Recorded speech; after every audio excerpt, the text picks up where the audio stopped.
Hi! இங்க பாருங்க எப்படி கொத்து கொத்தா ரோஸ் இருக்கு. இது நல்ல ஒரு டபுள் கலர் பூவு. ஒயிட்டும், பிங்க்கும் சேர்ந்தது. செடி பார்க்கவே பாருங்களேன், எவ்வளோ அப்படியே பசுமையா இருக்குன்னு. இது வந்து நான் ஆல்ரெடி மாத்தி வச்சு ஒரு வீடியோ போட்டிருப்பேன், வேற தொட்டியிலேருந்து எடுத்து. மண்ணு மாத்துனோனே அந்த செடி சூப்பரா துளிர் வந்திருக்கு. இது வந்து பட்டன் ரோஸ் தான். ஆனா எவ்வளோ பெருசா இருக்கு பாருங்களேன் அது. இந்த அளவு சைஸ் பெருசாலாம் வராது. பூ வேணா அது வைக்கும் நெறையா. ஆனா பெரிய சைஸ்லாம் அது வராது. நான் அந்த பால் குடுத்ததுலேருந்து நல்லாவே பூ அதே நம்ம நர்சரியில வாங்குவோம்ல, அந்த சைஸுக்கே வருது. குட்டி குட்டியா பூத்துட்டு இருந்தது.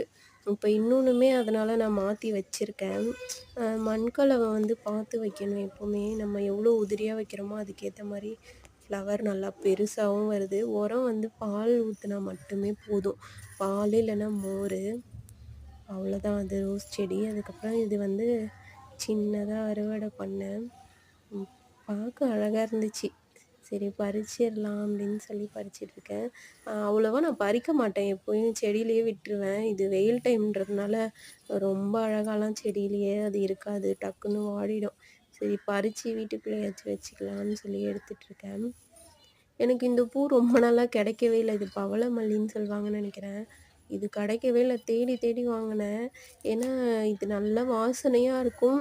ஒருத்தவங்க வந்து இந்த பூ கட்டி ஒரு வீடியோ